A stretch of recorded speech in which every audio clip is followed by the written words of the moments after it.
আজ সেই ভয়াল ২৫শে ফেব্রুয়ারি ২০০৯ সালের এই দিনে রাজধানী ঢাকার প্রাণকেন্দ্র পিলখানা বিডিআর সদর দপ্তরের অভ্যন্তরে সংঘটিত বিডিআর বিদ্রোহের নামে ইতিহাসের এক নৃশংস ও হৃদয়বিদারক হত্যাকাণ্ড সংঘটিত হয়েছিল।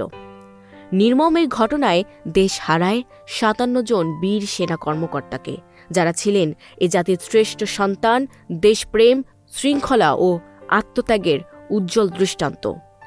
বাংলাদেশের ইতিহাসের এই রক্তাক্ত অধ্যায় শুধু একটি দিন নয়, এটি আমাদের জাতীয় জীবনের এক গভীর ক্ষত, এক অবর্ণনীয় শোকের স্মৃতিগাথা।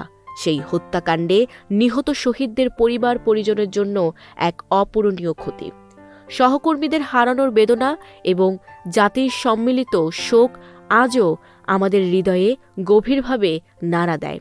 তাদের আত্মত্যাগ আমাদের মনে করিয়ে দেয় দেশের জন্য দায়িত্ব পালন কতটা মহান, আর সেই দায়িত্ব কতটা কঠিন ও ত্যাগের হতে পারে।